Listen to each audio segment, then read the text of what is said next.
할렐루야.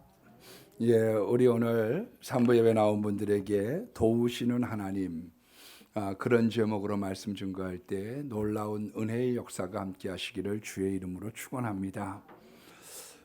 여자가 결혼을 하게 되면 기대에 부풀기도 하지만 두려움이라고 하는 것이 마음속에 자리 잡습니다.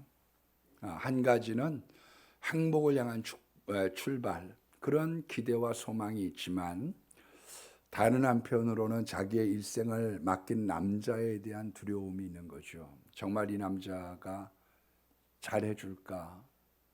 잘 우리가 살 수 있을까? 그런 미래에 대한 공포, 두려움이 있게 마련입니다. 결혼을 하게 될 때 제일 중요한 것은 어떤 혼수라든지 배경, 그가 가지고 있는 배움이라기보다는 제가 볼 때는 믿음과 소망과 사랑이 가장 중요하다고 보여집니다. 왜 결혼하냐? 이 사람을 신뢰하니까요. 내가 가지고 있는 염려, 그런 미래의 공포보다 이 사람을 믿고 이 사람을 따라가고 싶은 마음이 더 많기 때문에 그 믿음의 기초에서 사람들은 결혼합니다. 두 번째는 사람들이 왜 결혼을 하느냐? 장래성.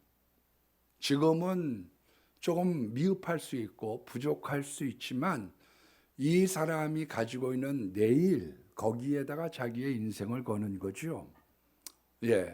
지금은 가난해도 앞날이 기대가 된다. 제가 알고 있는 어느 정치인은 국회의원의 운전사셨어요. 그런데 이분이 이제 초등학교밖에 못 나오셨는데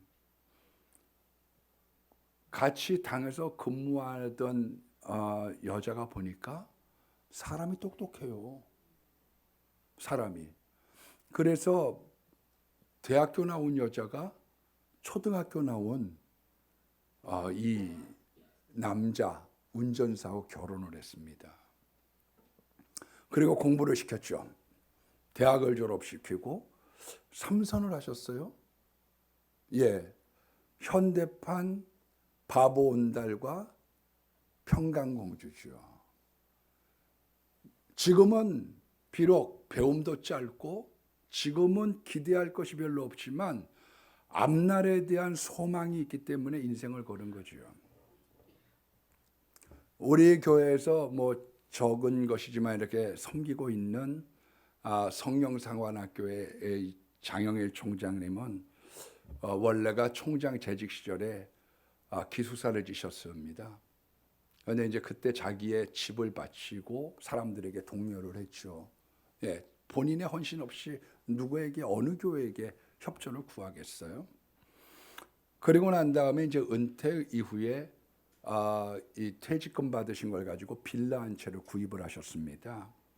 그런데 총장을 재직하던 시절에 2년 전부터 하나님께 기도를 드렸죠. 하나님, 내가 앞으로 어떤 인생을 살아야 되겠습니까? 물론 편안한 인생과 노후가 있었지만 하나님은 자꾸 아라비아 광야에 대한 비전을 주셔서 이분이 애틀란타, 조지아주에 있는 애틀란타에 가서 신학교를 세우셨습니다. 거기에 있는 대학원 대학교를 세운 거죠. 조지아 신학교에 링크가 되어져 있는 그런 데를 세우셨어요. 굉장히 일정이 빡빡해요. 아침에 일어나면 1시간 동안 성경 큐티 해야죠. 그리고 밥 먹을 땐 5절 외야죠. 그 다음에 이제 히브리어, 헬라어, 원어를 갖다가 미국인 교수와 이제 이런 분들이 가르칩니다. 전액 무료예요. 먹는 거, 자는 거, 그리고 장학금까지 다 무료인데 조건은 토플이 560이 넘어야 됩니다. 그래서 거기에 있는 인재들을 이렇게 발굴하려고 하셨어요. 그런데 집이 그 신학교가 한 10,000평쯤 돼요. 그런데 맨 처음에 구입을 할 때 그 집이 노인이 개 10마리를 갖다가 길렀는데요. 완전히 개판인 거죠. 노인이 그냥 개를 기르는데 아무데나 똥 싸고 냄새 나고 와곽되고 완전히 마구간 같은 곳이에요. 그런데 여기를 갖다가 차츰차츰 갈고 닦으니까요. 그 신학교가 아주 아름답습니다. 아름다워. 사람의 손이 간다는 게 이런 거구나. 우리가 과거에 속담은 여자하고 집은 가꾸기 나름이라고 그랬는데 속담을 좀 바꿔야 될 것 같아요. 남자하고 집은 가꾸기 나름이라. 여러분, 우리가 미래에 대한 소망이 있기 때문에 결혼도 하고 거기에 인생도 거는 거죠. 세 번째는 사랑 때문이죠. 물불을 못 가리는 겁니다. 지금 어려운 길인 줄 알아요. 시댁이 반대를 하고 힘든 일들이 예상이 되지만은 그럼에도 불구하고 내가 사랑한다고 하는 그것 때문에 내가 물불을 가리지 않고 뛰어드는 것. 모든 결혼의 기초는 믿음, 소망, 사랑입니다. 이 결혼이 위기를 당하고 파국을 맞이하는 것은 첫 번째가 신뢰가 깨지는 거죠. 믿음이 흔들리는 거예요. 믿음. 이 사람 하는 것마다 안 되죠. 제가 그런 표현을 드리지만 여자들이 의외로 남자들이 크게 잘못한 것에 대해서 맨 처음부터 화내는 여자들이 없습니다. 여보 미안해. 도박해가지고 이번에 1,000만 원 이래가 아유 미안해. 당신 안 그럴 거야 그럴 거야. 각 썼어. 이래가지고 다시는 도박 안 함. 뭐 이래고 각 썼었는데 어떤 분은 그 각서가 100장이 넘었다고 그러더라고요. 그러니까 안 하겠다고 얘기하고 미안하다 각서 쓰고 다시는 안 그러겠다 그렇게 하면서 진절머리 나는 인생을 살고 있다고 고백하는 걸 들어봤습니다. 제가 이렇게 여자분들을 아무래도 집사님이나 권사님들을 많이 접하는 그런 위치에 있다 보니까 여자분들은 주로 야비한 걸 싫어해요. 야비한 거. 다른 한 가지는 여자분들은 뭐를 싫어하느냐, 부정직한 것을 싫어해요. 속에 빤히 들여다보이는 거짓말하는 것. 왜 그러냐? 결혼을 갖다가 시작할 때에도 그 사람의 신뢰부터 시작을 하거든요. 여자에게는 믿음이라고 하는 게 굉장히 중요한 거거든요. 그런데 이 사람을 믿을 수가 없어요. 도대체 이 사람과의 만남, 앞으로에 대한 것을 믿을 수가 없거든요. 그래서 결혼이라고 하는 게 흔들리고 어려워지는 거죠. 두 번째는 왜 결혼의 위기를 맞이하느냐? 소망, 기대가 깨지는 거예요. 맨 처음에 만났을 땐 이 남자가 최고인 줄 알았는데 그 환상이 깨지는 거죠. 여자들에게 그 환상이 깨질 때 남편을 무시하게 되고 그러면 남편이 겉돌기 시작을 합니다. 환상이 깨졌을 때. 그래서 결혼의 위기가 오기 시작하는 거예요. 내가 잘못 선택했구나, 내가 잘못 짚었구나라고 하는 후회. 세 번째가 사랑이 식을 때 재미가 없어지는 거죠. 그래서 이 모든 문제의 근원들이 믿음, 소망, 사랑으로부터 비롯되어지는 거예요. 오늘 우리가 보는 시편 121편도 어떤 의미하면요, 절기를 맞이해서 이스라엘 백성들이 예루살렘을 향하여 나아갑니다. 넓은 의미로 보면 어떠냐면은 믿음을 가진 사람들, 신자들이 영원한 천국을 향하여 앞을 향해서 나아갑니다. 여러분, 뒤가 불안하잖아요. 내 고향에 두고 있는 재산도, 거기에 있는 가축이나 여러 가지 것들이, 어린아이들이 불안하고 두려워요. 그런데 그럼에도 불구하고 우리가 예루살렘을 향하여, 저 영원한 천성을 향하여 나아가는 그런 믿음의 순례를 성경이 이야기하고 있는 거죠. 어떤 분들은 이렇게 얘기하는 분들이 있어요. 아니 왜 꼭 교회에 나가야 되나요? 내 옆에 예수님께서 동행하시잖아요. 무소부지하시잖아요. 여러분, 주님이 내 옆에 계셔요. 그러나 내 옆에 계신 줄 알지만 예루살렘을 향해서 갑니다. 왜? 사랑이라고 하는 건 봐야 해소가 되거든요. 봐야 돼.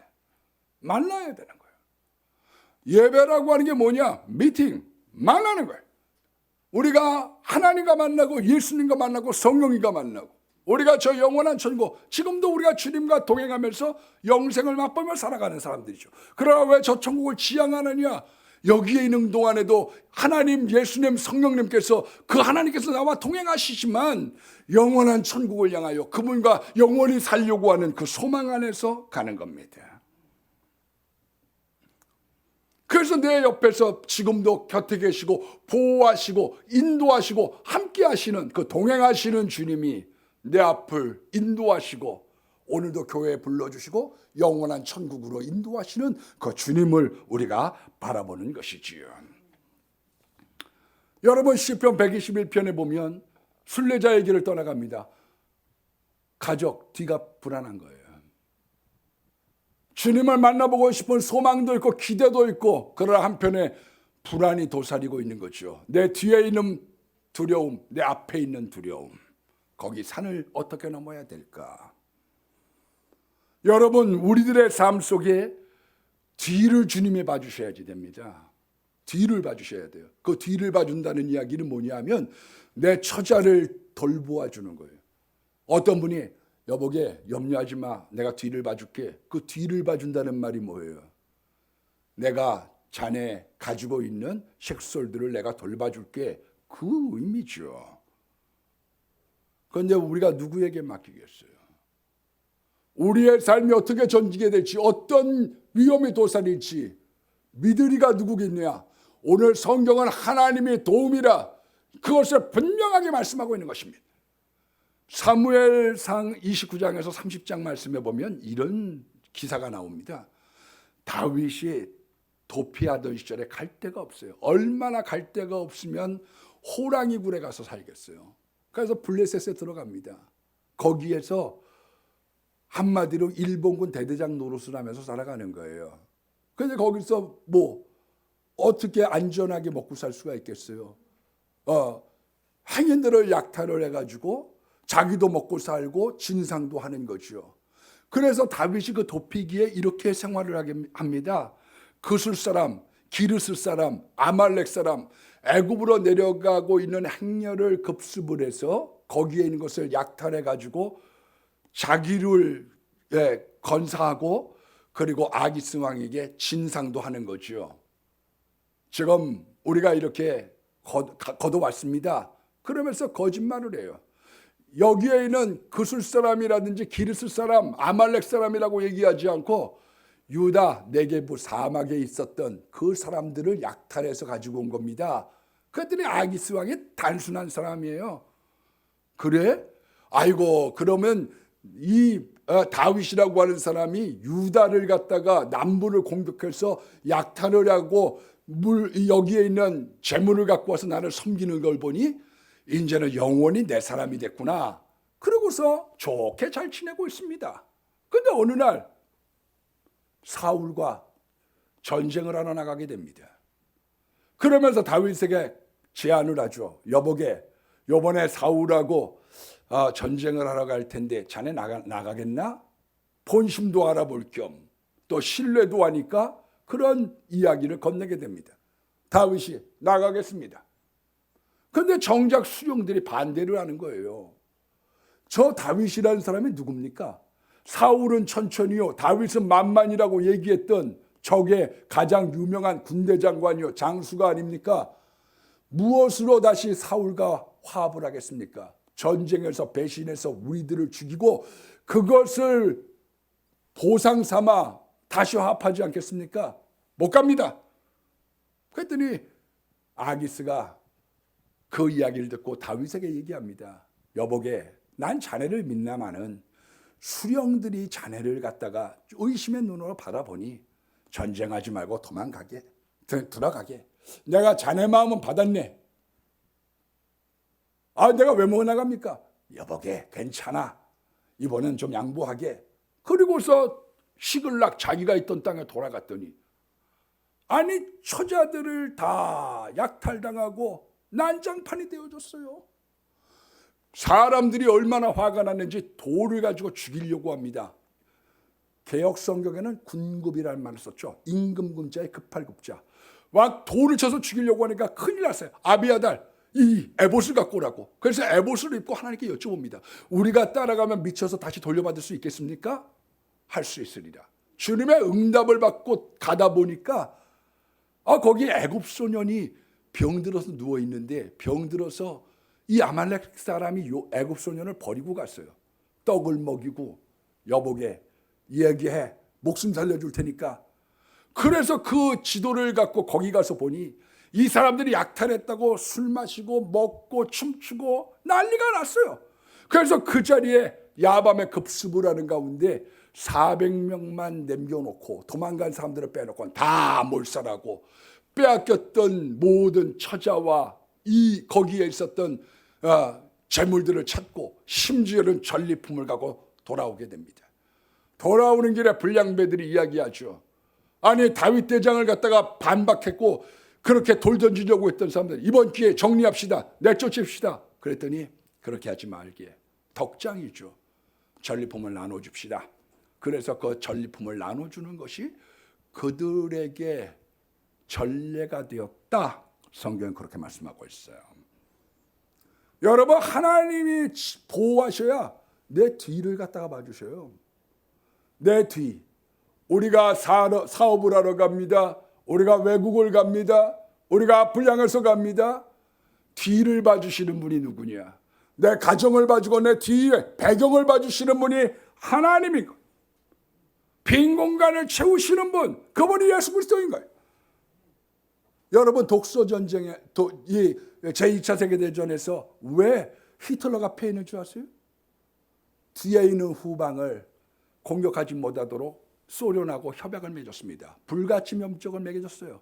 그러니까 뒤는 든든하겠다. 앞불량해서 해집고 돌아다니면서 러시아가 이 프랑스든 뭐든 딱 점령하고 나가기 시작하는 거죠. 그런데 뒤에 있었던 소련이 등을 돌리면서 양동작전에 헤매니까 그러면서 히틀러가 주전문을 앉은 거죠.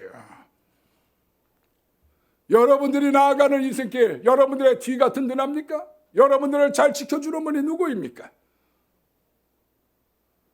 내 생각과 다른 많은 위험이 도사리고 있는 인생길 속에 내가 출발에 나를 붙잡고 있는 것들을 정리하시고 좋게 하시는 하나님.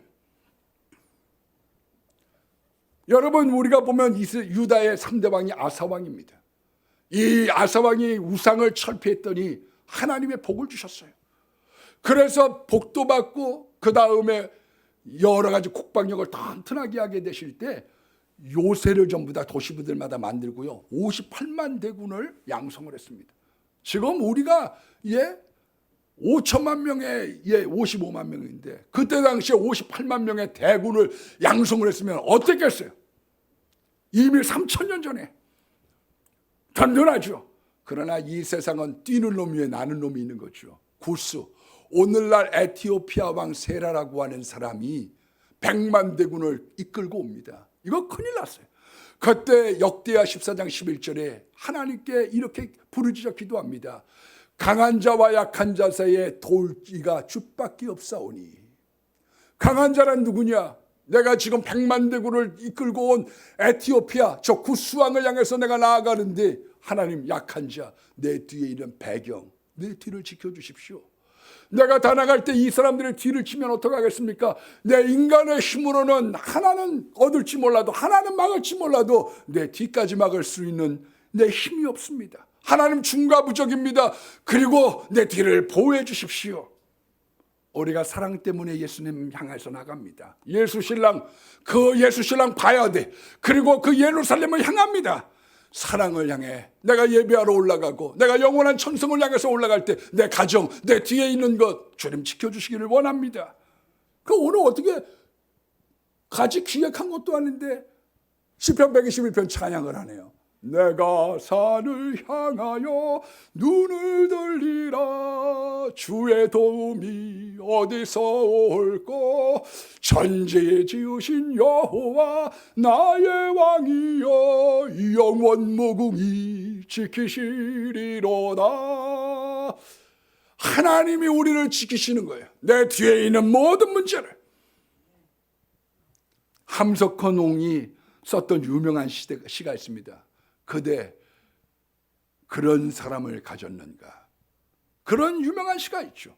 말리길 나서는 길 처자를 내맡기고 맘 놓고 갈 만한 사람, 그 사람을 그대는 가졌는가. 내가 이역만리를 가려고 해요. 내가 먼 길을 가려고 해요. 그때 내 처자를 맡기고 내 뒤를 부탁하고 떠나갈 만한 그런 사람을 가졌는가. 그거는 없어요. 그건 고양이 앞에 생선이요. 내 아는 사람이 중동 가면서 자기 여자친구 맡겨놓고 갔더니 이상하게 돌아가대. 고양이 앞에 생선이죠. 여러분, 1907년도에 대부흥운동이 왜 생겼습니까? 길선주 장로님입니다. 1월 달에 몇 달 있으면 목사 안수를 받아요. 얼마나 열심히 기도하고 얼마나 잘 섬겼으면 장로님이 되셨겠고, 그분이 그 열정을 못 이겨서 복음을 전하겠다고 신학을 공부하고 몇 달 있으면 안수를 받을 뿐입니다. 그런데 목요일 날 저녁 때 자기의 죄를 고백했죠. 뭐라고? 1년 전에 친구가 죽으면서 나에게 부탁을 했습니다. 내 아내는 글도 모르고 숫자도 모르는 사람일세. 내가 죽거들랑 이 아내에게 내 재산을 갖다가 정리해서 자네가 맡아서 좀 전달해 주게나. 그리고 죽었어요. 그런데 거기에 있었던 그 정리를 하면서 $100, 당시에 어마어마했던 돈을 착복을 한 거죠. 견물생심. 이거를 갖다가 이야기하면서 나는 악한 같은 자입니다. 내 친구의 부탁을 거절하고, 그리고 난 다음에 몰래 내가 착복했던 악한과 같은 자입니다. 그 죄에 대한 고백으로 말미암아 신앙에 불이 붙어서 한국교회가 불바다가 됐던 것 아닙니까? 여러분, 누가 나의 빈 공간을 지켜주겠습니까? 내 가정을 지켜주실 분이 누구입니까? 오늘 2절 말씀에 보면 나의 도움은 천지를 지으신 여호와께로 말미암는다고 말씀하고 있습니다. 원래 이 도움이라고 하는 말은 히브리어로 에제르라고 하는 말입니다. 이게 힘을 가지고 도와주시는 분이에요. 가장 먼저 나왔던 게 창세기 28장에 아담이 독주하는 것이 좋지 못하니 내가 돕는 배필을 주리라. 그 돕는 배필이 에제르죠. 그러니까 하나님의 도움이 어떤 도움이냐? 옆에 있는 아내처럼 구체적인 도움, 힘 있는 도움, 울타리를 쳐주는 거예요. 아내가. 그래서 내게 곁에 있어서 보호하시고 지키시고 역사하시는 그 하나님, 그게 에제르, 그게 도움의 하나님이죠. 도움이 멀리 있는 게 아닙니다. 그렇기 때문에요, 여자 아내가 예수님 닮아가지고 위기에 강한 거예요. 풍랑을 만난 제자들에게 물길이를 걸어서 오시는 거예요. 주님의 도와주시라. 여러분, 우리가 위기를 만날 때 주님께서 도움을 갖고 오시는 분이죠. 그래서 시편 115편에 5편 9절 말씀해 보니까 이스라엘아 여호와를 의지하라. 그는 너의 도움이시오 방패시라.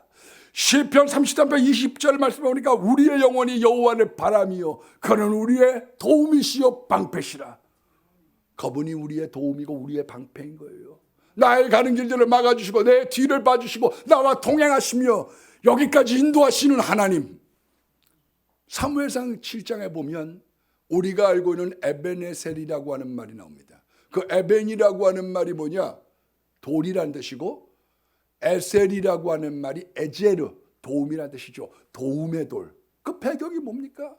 자기가 감당할 수 없는 블레셋 대군이 오게 될 때 사무엘이 기도하고 부르짖어 기도합니다. 백성들이 전쟁을 합니다. 그때 큰 혼란이 일어나서 이 블레셋을 이기게 하죠.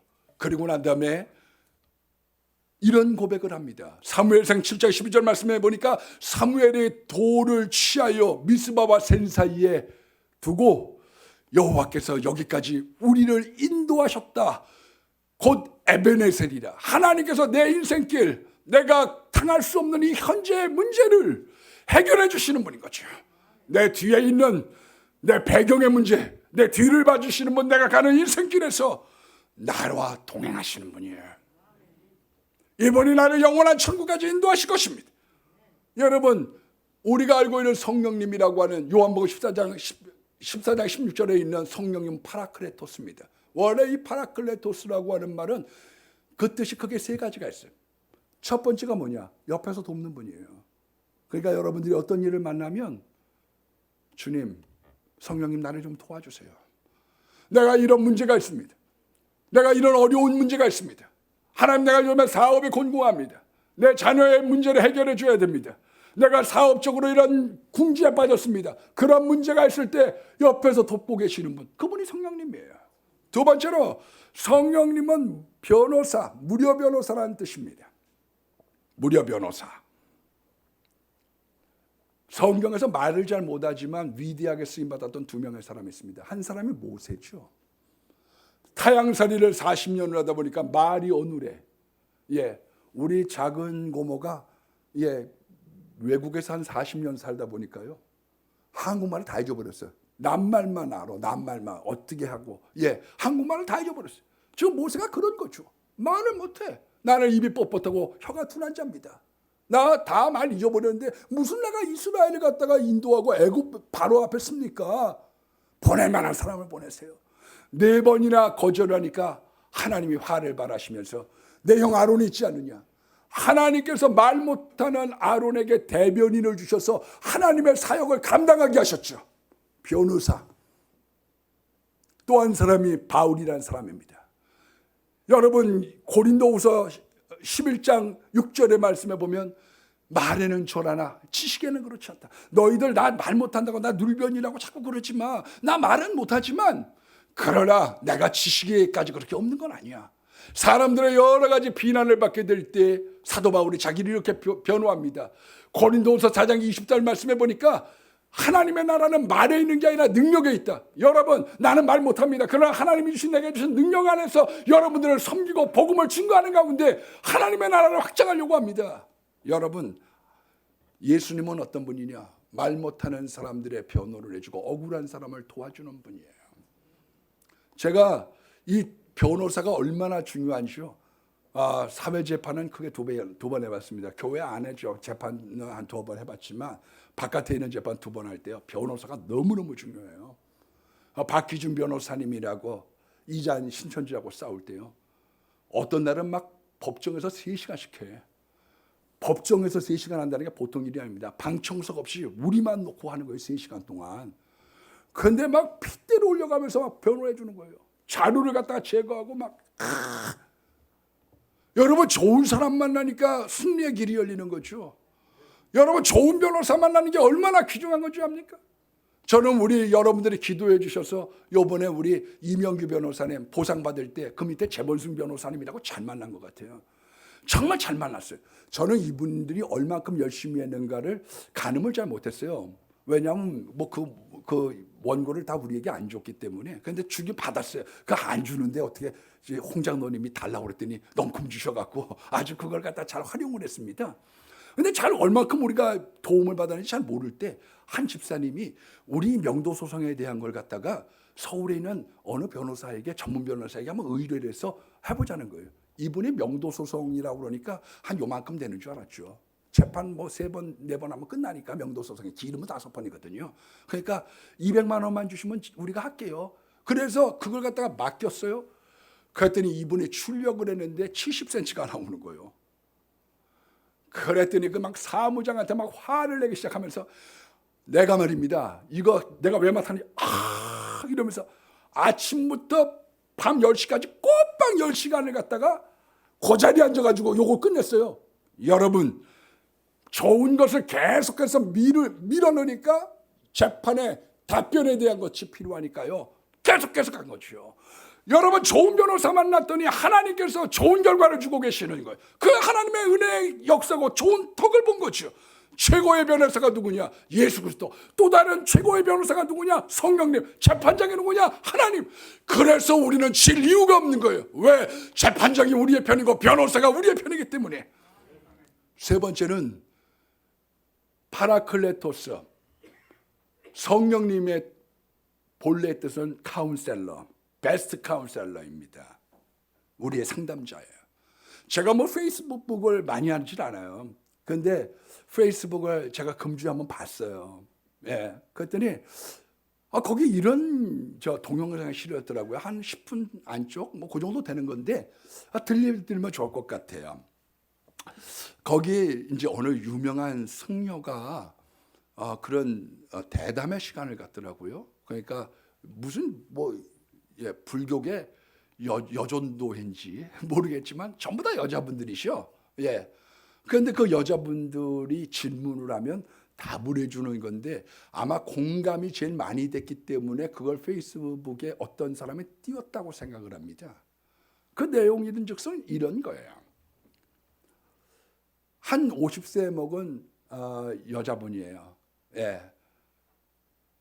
그 사람은 이제 스님 이렇게 이제 얘기하는 거죠. 내가 금년에 50세예요. 결혼한 지 25년인데 남편이 자기한테 못 해주는 것도 아닌데 남편이 저한테 잘 해줘요. 그런데 난 이 남자하고 사는 게 재미가 없어요. 혹시 여러분들 그런 분들 있어요? 한 25년쯤 살면 그래요? 예? 그러니까 이 복에 겨운 거죠. 잘해주는데 이 사람하고 사는 게 재미가 없대. 우리가 그걸 권특이라고 그러나요? 내가 어떻게 하면 좋을까요?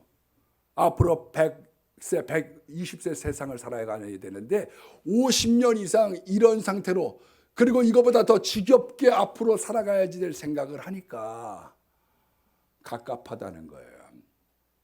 내 남편하고 어떻게 하면 좋아요? 네, 첫 번째 여기에 대한 답변 두 가지를 했는데요. 아주 첫 번째 답변이 참 좋았어요. 뭐라고 그러냐? 사람이란 말입니다.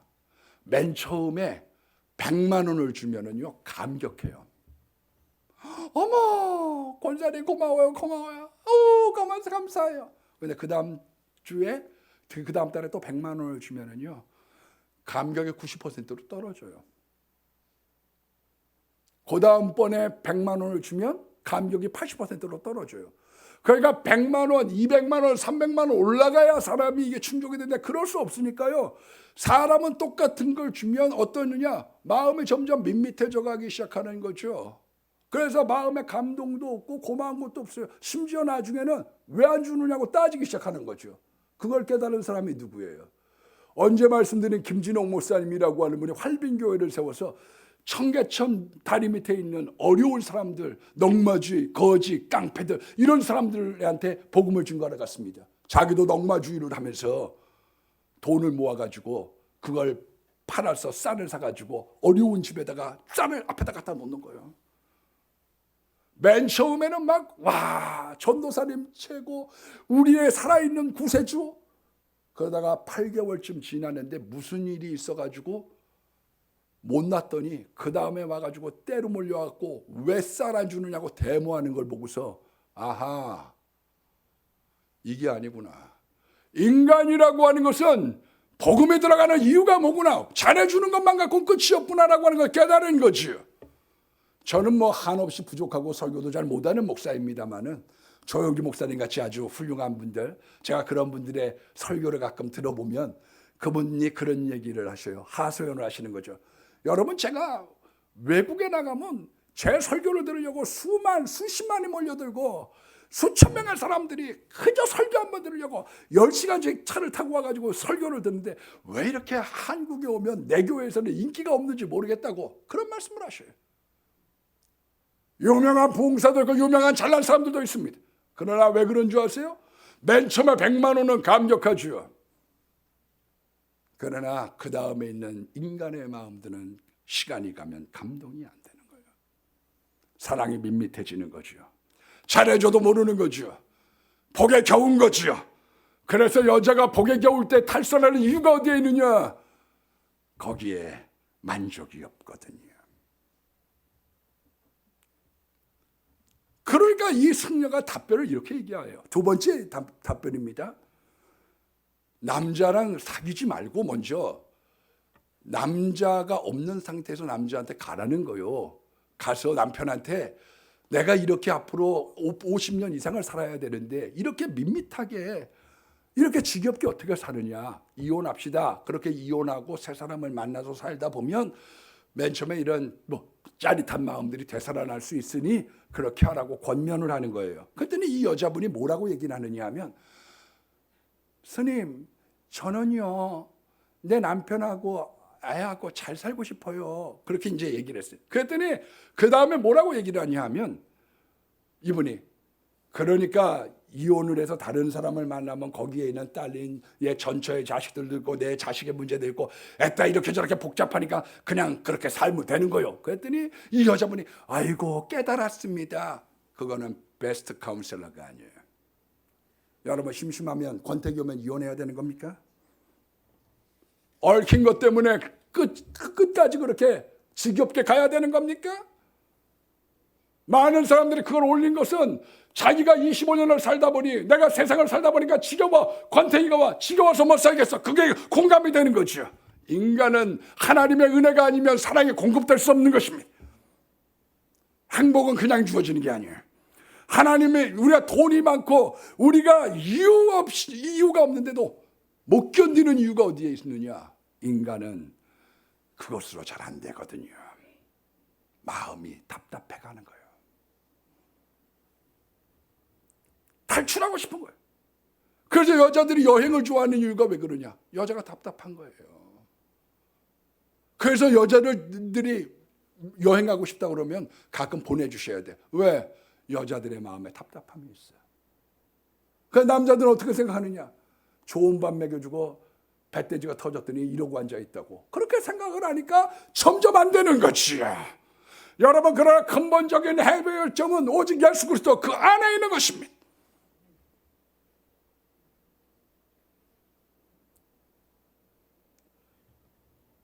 여러분 우리가 신앙의 권태기가 있어요.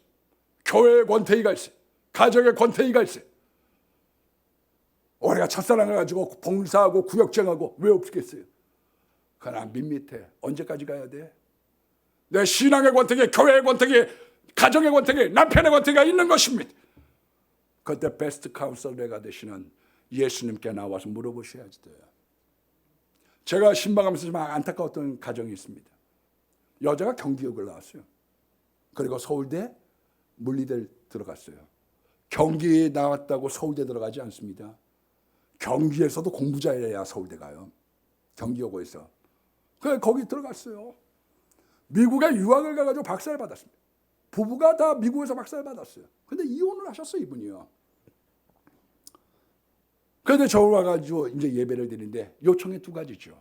한 가지는 약을 안 먹어. 자꾸 화분에다가 버리는 거예요. 내가 물어봤어요. 왜 약을 안 드세요? 그랬더니 이분이 이 약이요 먹으면 내 신경을 둔하게 해요. 이 약이요 나를 둔하게 해요. 먹으면 안 돼요. 생각이 멀쩡한 거예요. 생각은 멀쩡하지만 그게 내 마음대로 내 마음을 다스릴 수가 없어요. 왜 이혼했습니까? 제가 그걸 여쭤봤어요. 그랬더니 이분이 하는 얘기가 싫은 걸 어떻게 해요?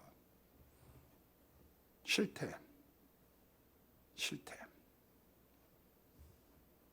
우리의 인생길에 내가 남편이 이유 없이 싫을 때가 있습니다. 내 아내가 이유 없이 싫을 때가 있습니다. 내가 교회 생활에 권태기가 있을 때가 있습니다. 내가 신앙생활에 권태기가 있을 때가 있습니다.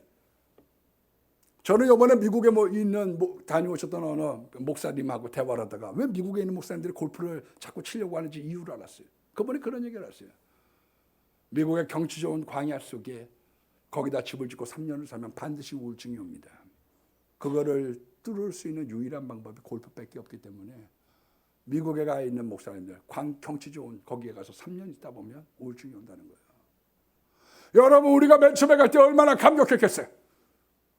카나다 다녀온 사람이 그런 얘기 하더라고요. 그 푸른 숲을 보고서 8시간을 달렸는데 지상 천국같이 아름답더래. 그러나 거기 갔더니 고독하고 외롭고 힘들어.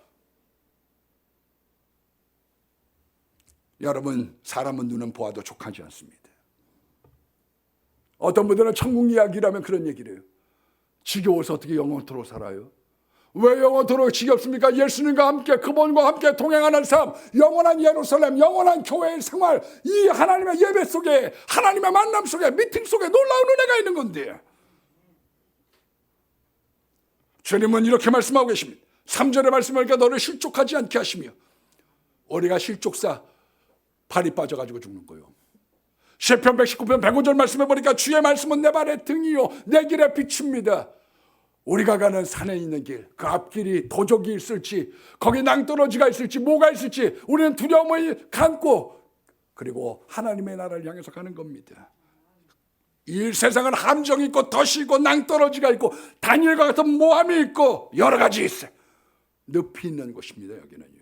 잘해보려고 했는데 왜 이래야 돼? 나 열심히 살아보려고 했어요. 근데 왜 우리는 점점 더 안 되는 거야? 그 이유가 뭐야? 발 잘못 디디면 안 됩니다. 그래서 하나님은 3절 말씀에 지키신다고 말씀한 것이 4절 말씀에도 졸지도 주무시지도 않고 너를 지키신다고 밤낮 지켜보신다고 말씀하고 있는 거예요. 5절 말씀에도 보니까 여호와는 너를 지키신다. 오른쪽에서 내 그늘이 되신다고 말씀하고 있는 거예요. 이 세상에 쉼이 있나요? 여러분 그늘이 어디에 있습니까? 그늘이 이 세상에 어디 쉴 곳이 어디 있습니까? 이 세상 어디 쉴 곳 있나요? 정돌 곳 있나요? 어디 쉴 곳이 있습니까? 우리 아버지가 눈이 많이 불편하셨습니다. 그래서 기도를 받으러 기도원에 많이 가셨어요. 자주 갔더니 거기 계시는 원장님이 그러지 마시고요. 한 3개월 동안 기도원에 있으면서 세상 것 읽고 주님 앞에 몰두하고 기도하시면 하나님이 눈을 보이게 해주시겠대요. 치료해 주시겠대요. 아버지가 결단 못 내리시죠. 왜? 누가 가게를 봐줘요? 이 세상에 누가 내 인생에 쉼과 안락을 줄 수 있는 분이 누구요? 제가 이렇게 서울에 가면 함원순 권사님 저한테 늘 하시는 말씀이 있어요. 목사님 집으로 가세요. 교회 가지 말고 쉬세요. 쉬세요. 그 맨날 만나면 그 얘기하셔. 그래서 제가 얘기합니다. 권사님 새벽에 일어나서 권사님이 탕국 끓여야지 양집사님에게 맡겨요. 이 세상 안 하고 누가 어떻게 합니까? 다 누군가는 그 탕국을 끓여야 되는 거지. 그런데 이 바쁜 세상에 그늘이 되시고 쉼이 되시는 분, 그분이 예수님인 거죠. 저는 대학교 졸업할 때 교사 자격증 안 딴 건 굉장히 후회했어요. 그때는 20학점만 따면 선생님 될 수 있었어요. 그런데 교사 자격증은 안 땄는데요. 세상에 나오니까 방학이 없는 거예요. 쉴 곳이 없는 거예요. 이 방학이 없는 학교는 없습니다. 왜 방학을 두느냐? 보충을 하는 시간을 준 거예요. 너 이게 보충이 안 됐어? 그러면 요 방학 때 네가 열심히 해. 그래서 따라가. 여러분 과거 거를 이해하지 못하고 앞을 갈 수 없습니다. 왜 애들을 갖다가 맨날 학원 보내는데 너는 공부한다고 그러는데 왜 이렇게 성적이 안 되냐? 공통 수학을 모르는데 수학 일리를 풀 수가 없어. 아무리 해도 안 돼. 앞에 있는 것들을 메꿔야 앞을 가거든요. 그러니까 어떤 공부든지 방학이 없는 그런 학교는 없어요. 그러나 이 세상은 방학이 없거든.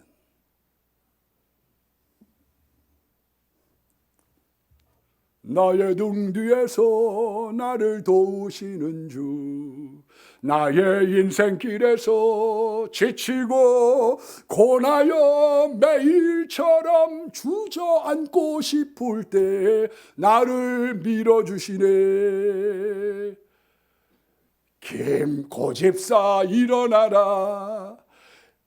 김권사, 윤권사 일어나라. 내가 새 힘을 주리니 일어나 너 걸으라. 내 너를 도우리. 주님이 도우시는 거예요. 7절 말씀해 보니까 내 영혼을 지키시고 8절 말씀해 보니까 여호와께서 너의 주름을 이제부터 영원까지 지키시는 거예요. 성경은 우리들에게 얘기하고 있는 것이 있습니다. 도우리가 없다. 그래서 방백을 의지하지 말고 힘이 있는 사람들, 귀인들을 의지하지 말지니 오직 여호와께 의지하는 자는 복이 있다고 말씀하고 있는 거예요. 요한복음 5장에 있는 베데스다의 38년 된 병자, 문제가 어디에 있습니까? 38년 동안에 장벽에 돈 달라나가, 가정 다 떠나가, 병만 남았어요. 거기에 연못가에서 들어가고 싶은데, 머리 끓을 때 들어가고 싶은데 밀어주는 사람이 없는 거예요. 왜 여기 이러고 있느냐? 내가 머리 끓을 때 나를 도와줄 사람이 없습니다. 그때 예수님께서 내 자리를 들고 일어나라. 오늘 주님께서 선포하시고 그 사람을 인도하셔서 문제를 해결해 주는 거예요. 여러분, 내 영혼, 내 갈 길, 내 미래, 내 출입, 내 모든 환난, 내 힘과 능력으로는 될 수 없습니다. 지키시는 하나님, 부적을 바른다고 되는 거예요. 예수님의 도움이 필요한 것이죠. 뒤에 든 가정이 불행합니까?